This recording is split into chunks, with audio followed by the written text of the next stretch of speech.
You seem to understand. I'm not locked in here with you.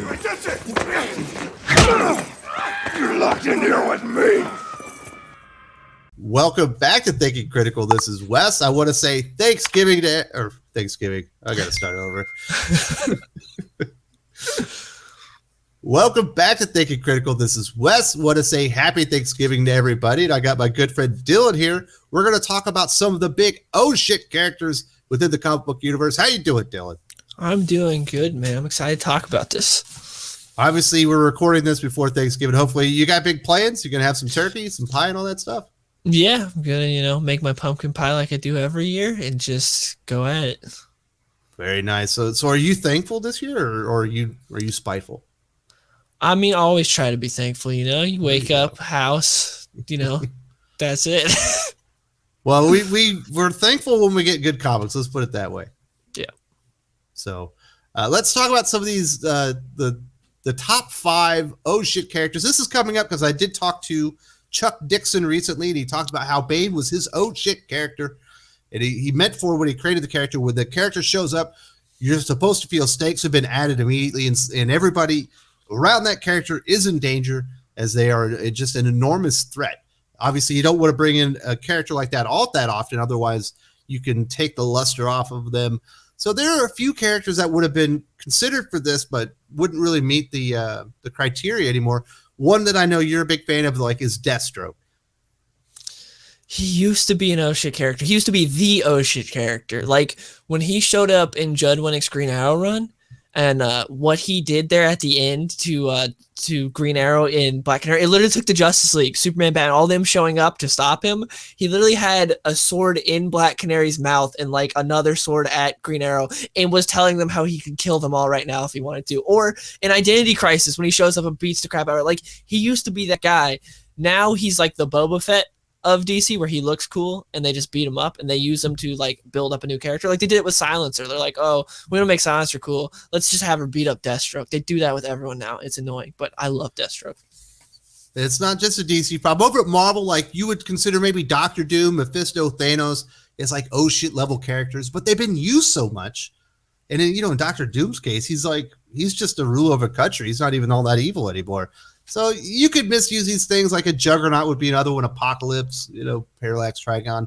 So we've kind of come up with our list of 5 characters that we still think when they show up in the universe, they bring immediate stakes and every character around them is in jeopardy. Number 5 is from DC Comics, a character that's near and dear to your heart, would have been a major part of the first or some of the Crisis events, Superboy-Prime. Superboy-Prime, that we have a new example of this. When he showed up in Shazam, it was like, oh shit, Superboy-Prime's here. He kind of does stuff every time he shows up, and he is an incredibly powerful threat. So yeah, he's one of the few that have not been overused, because he's been seldom used in DC. And so yeah, every time he shows up, it's kind of a big deal. So last time I saw him was in Dark Knight's Death Metal, and he was more like a challenge for the 3 heroes as they were sent down to those Crisis universes. They had to kind of win their thing there. But he's just, once you see the character, there's a potential that the universe is going to end tomorrow. Yeah. Something's up. Something big's going to happen. They don't just throw him into some random story arc. Now, if there are people out there that wanted to get this oh shit feel about Superboy-Prime, where do you think people should start with that character? I mean, definitely Infinite Crisis. I feel like that finale is so good between the 3 Supermen. You got to read Infinite Crisis if you wanna know about Superboy-Prime. And it's definitely one of those characters that has been worn out, which is good on DC, because they tend to wear a lot of things out once you have something good. You know what I mean? Yep. Yeah, that's obviously a Marvel problem too. We've got another character. This one's from the Marvel Universe. Now, this one might not have the extreme power sets of the other members on this list, but when I think of Bullseye, when Bullseye shows up in a comic book, whether it be normally Punisher or Daredevil, people are going to die, whether it's going to be the hero or just the people around the hero. And that's what I like about Bullseye. They've come close to using the character too much, but I still think to this day, if you read the Daredevil book, you see Bullseye or you see the logo on the character as the big cliffhanger, you cannot wait for the next week for the character to show up and start raining, hell on your hero. Yep, they just had we were talking about this earlier. I just read volume 6 of Daredevil because I'm reading RC's Daredevil in trade, and at the end, Bullseye shows up because Kingpin is trying to basically make him the perfect soldier and control him, and so he's got him like all strapped up, and he's got his scientists working on him, and then at the end, he kills everyone, breaks out, and calls Kingpin. He's like, "Hey, I'm just gonna rain hell on Hell's Kitchen now, bye." And it's like, oh man, what's he gonna do now? So yeah, because he's so psychotic, so he can't be controlled. And you never know what he's going to do next. There was another book. Did you read Brian Edward Hill's Killmonger? I read like the first 2 issues. It was pretty good. Yeah, when Bullseye shows up at the very end of that one issue, while I do say the outfit itself didn't look all that great, you knew Killmonger was likely going to die, or somebody was going to die real soon, and it definitely came to pass. But Bullseye is just one of those really great characters that's been in the Marvel Comics legacy, and man, Frank Miller's especially whenever Bullseye would show up, like he was going to do something nuts with him. Yeah. Yeah. So is there any, like maybe a story or two where you can think of that really encapsulates the threat that Bullseye obviously represents? You obviously have like Last Hand in Frank Miller's Daredevil, but as far as like something more out of the box that you wouldn't think of and a bit more recent, I'm going to say Old Man Hawkeye. If you read that, Bullseye is the villain in that, and he is badass, and he's hunting Hawkeye, and he is killing everyone along the way, and everyone is afraid of him in that universe. Everyone's like, "Oh no, it's Bullseye." He's really cool because everyone's going to suggest Frank Miller's Daredevil, so I want to think something a bit more outside the box. Yeah. He's great in that. The first half of that is actually illustrated by Marco Cicchetto, so it looks fantastic. Yeah, and he's got such a cool design in that universe. Like, just talking about Bullseye's bad design in the one book, he looks sick in Old Man Hawkeye. And as an added bonus, you'll get the best version of Kate Bishop you'll ever get in a comic book, at least so far. It's very true. Yeah, this was like the first Kate Bishop comic. I was like, I don't find this character completely off-putting. They're not just trying to make her better than Clinton every way. So, yeah, absolutely. I love Bullseye, one of the ultimate wild cards in the Marvel Universe. Let's go back over to DC. Now, this character probably would have been like maybe number 1 as recent, maybe 5 years ago, but they've used him a little bit too much, and they've kind of taken the edge off the character. But Darkseid is still a major league threat to anybody within the DC Comics universe. Once you start showing up on Apocalypse and your fourth world setting and everything where he reigns supreme, Darkseid is still an enormous threat, even though I do think they've mismanaged him lately. Yeah, so definitely. I feel like since the New 52, they've kind of mismanaged him a bit. But like you said, he's such a huge threat. They haven't quite Dr. Doomed him yet. Every time he shows up, it is going to be minimum like a 6-issue story arc to see what's going on with Darkseid. Something is going to happen. Something big is going to happen. He's still like a huge deal, which is insane because he's been around for like so long and shows up so often. Yeah. It just makes you wonder what DC, and even though when you think about what's happened to like a Dr. Doom over at Marvel, when they allow that, what is it, Mr. Miracle, when he's having the conversation and they got like the vegetable platter and everything, it's like, why would you make a mockery of Darkseid? Like, there's so much money to be made off of superheroes overcoming this threat. Yeah, I don't understand the fascination with doing that, but that's Tom King. Subvert your expectations.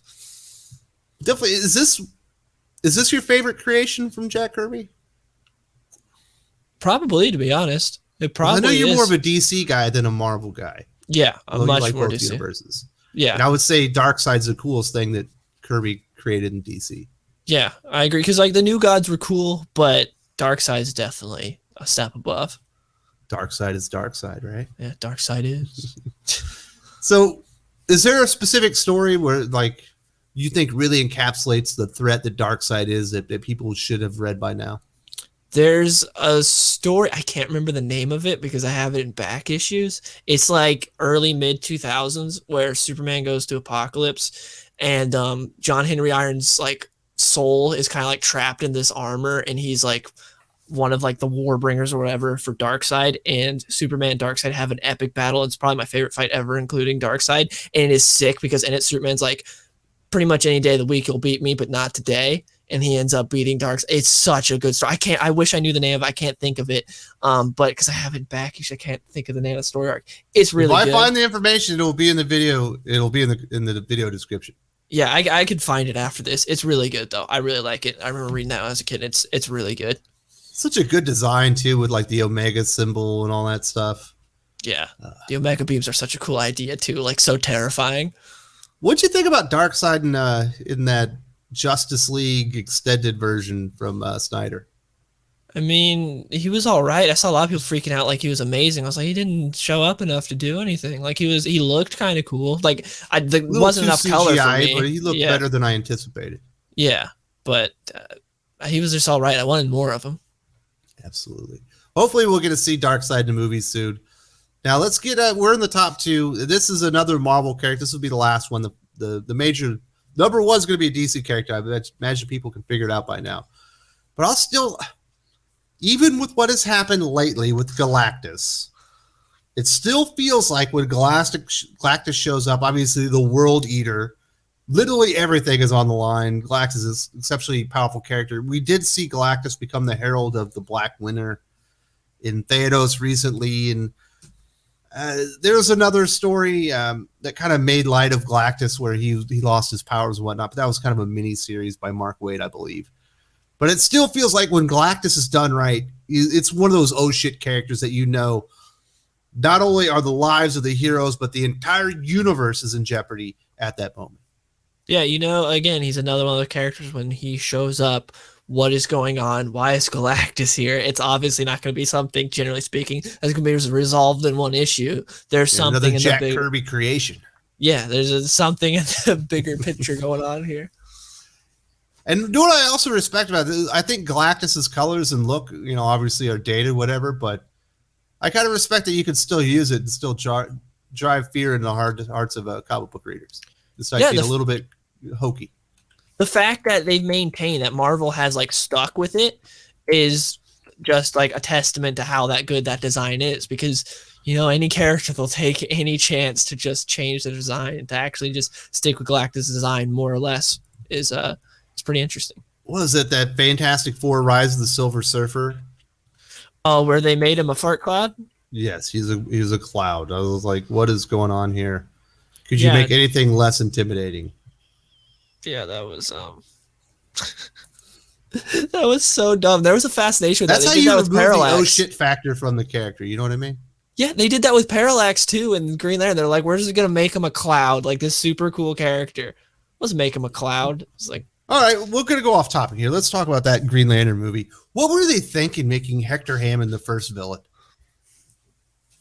Especially because you have Mark Strong as Sinestro, who actually is the best part of that movie. He's actually good. Yeah. Shockingly, the parts on Oa is like, wow, you got the hardest part to make good, the parts on Oa. And then this Hector Hammond, that head was never going to work on big screen. You could never make that look right. It doesn't make sense at all. Like, I don't understand why they went for him. You have Mark Strong Sinestro, who is the best part of the movie for the 10 minutes he's in it. And then they go with Parallax as a cloud at the end, and the creative choices in that movie make no sense to me. And also ruining the Green Lantern suit, like just making it all green and super CGI. CGI was awful. Looked horrible. So weird. And of course he reveals his identity within 5 minutes of getting it. Yeah, it was another one of those like they just did with the Spider-Man trailer, like Otto Octavius. We have to point out how dumb this thing is. I hate that. Yep, they do that with the Domino mask with a Hal. They're like, oh, look how dumb it is that he's wearing a Domino mask. Everyone, we're aware. We're not stupid. We're aware. We know. It's like, you don't have to do that, writers. You don't. It's not a wink, wink, nudge, nudge. You're just, you're defining down the character as a joke rather than a threat or a hero. Yeah, that's what they do at every turn now for most movies too. With most comic book movies, it's like, you don't have to do that. Yeah, that Green Lantern film is definitely one of the biggest wasted opportunities in movie history. Yeah, it could have been so great. You have Jeff Johns Green Lantern that happened right before that. You just copy paste. Yeah, when Ryan Reynolds wasn't the worst casting choice, but Kilowog was great. The stuff on O was great. They got Sinestro right, and then everything else was just what were they thinking? Why is Blake Lively even in that movie? I don't know why she got cast. I could not see her as Carol, especially in the future, becoming Star Sapphire. That wouldn't work. Nah, so we're supposed to talk about that, but whatever. I'm a Green Lantern fan. Let's talk. Decide we'd hit that though. Let's go over to the DC universe. We'll get to our number 1 oh shit character. As far as I know, this is the only character that's ever killed Superman in hand-to-hand combat. Didn't even need kryptonite. Obviously, Doomsday has one of the more unique backstories and origins in the history of comic books. I believe he's an experiment gone wrong, correct? Yes, he's an experiment gone wrong on like prehistoric Krypton, where they would literally take the baby of of Doomsday, throw him out into the wild of prehistoric Krypton. So it's not everything's been like civilized yet. Die, take the carcass, clone it, throw it out, do that over and over again until it evolves. See if it could survive. Yeah, yes. and until it evolves, and then eventually did, and it like kills everyone and then escapes. And it's like it's called Doomsday Year One. It's a really, really good origin story. Like I really like Doomsday's origin. It's really cool. It's certainly explained why he's so powerful. Let's just put it that way. He's evolved over time as like the Kryptonian killing machine. And you can see why he was able to actually end up taking down Superman. We have not seen this character very often at all. No. Like a couple of times maybe. Obviously, Death of Superman being the big one.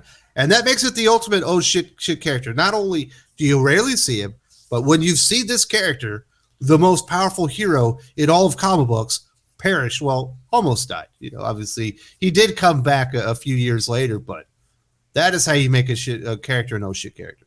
Yes, exactly. Like what he's done since then. He's done a lot since killing Superman too. Like Dan Jurgens did a lot of follow-ups. There's one where it's like the most terrifying combination ever. You have Brainiac controlling Doomsday, and he's like basically impossible. So Superman has to team up with, I can't remember the name of the hero he teams up with, but he teams up with him to take him back to the Big Bang. So literally creation to kill him, because he's like, I can't beat Brainiac with Doomsday. It's impossible. So he takes him back to there, and that's how he has to beat him. And then there's another time where, or I think it might have been that story, I can't remember, where Doomsday gets sent to Apocalypse, and he just ragdolls Darkseid. Then Darkseid teleports him out of there. He's like, I don't want to deal with this. So yeah, Doomsday's not something to be messed with. Absolutely. Obviously everyone knows Death of Superman. That's the story that's most associated with Doomsday. Is there another comic out there? Is it the Year One? You think people should check it out? Definitely read Year One. It's a really, really good origin. And then, like I said, there's like a couple follow-ups that Dan Jurgens has done. I can't remember what they're called. They're like those they're not quite floppies, but like in the 90s when they did those sort of like it's like if you read like JLA Avengers, it's like that style. I don't know what to call it. Like kind of a trade, kind of a floppy. Like he did a bunch of those for Doomsday, and they're like some actual like pretty good. I think it's called Superman Hunter Prey. I wanted to say a Treasury edition. I think that's wrong. Where it's like a bigger format, but kind of on the same paper. I might be wrong. Yeah, but there's okay, so there's one called Superman Doomsday Hunter Prey. That one's really good. I think that's the one where he beats up Darkseid, and then there's another one where Brainiac takes over his mind. I can't remember the name of it, but yeah. So he becomes like a drone for Brainiac? Yes. Because at first you don't know like who's controlling him, and he beats up the Justice League as well. Like he beats up like the Flash and Wonder Woman, because everyone's like, what do we do? Because before he's just mindless. He's just like, I'm just gonna go destroy everything. Now he has a purpose, and it's Brainiac behind it. It's like, that's terrifying. But you got to have these good oh shit characters that really, when they arrive, they make an impact. Everything's in danger. Talking about Bane, what's interesting? Obviously, Chuck Dixon went to a lot of work to establish Bane, what Bane was going to represent. And it feels like they're kind of washing that away with the way they treated not only that character, but like the new Lady Bane that's in. I have not read anything with the new Lady Bane, but yeah, they've been doing that to Bane for years. Like when he first showed up, obviously he was a presence. He broke Batman's back. He was terrifying.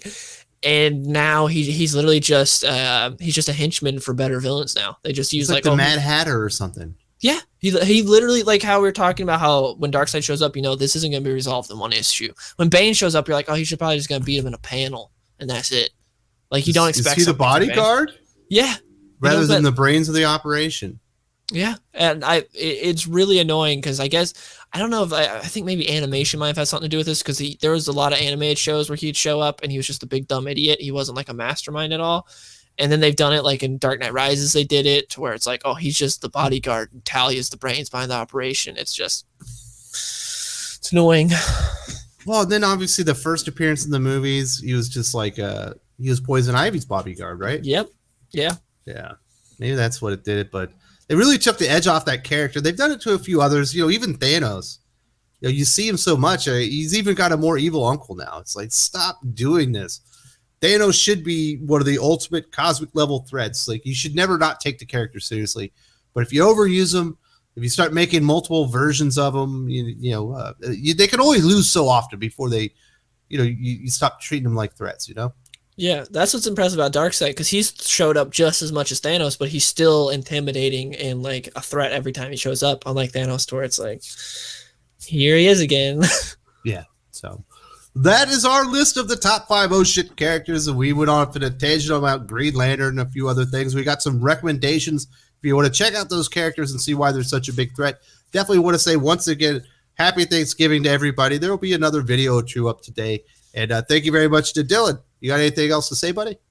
No, that's it. It's just fun talking about this. This was like, I never would have thought of this as like a fun list.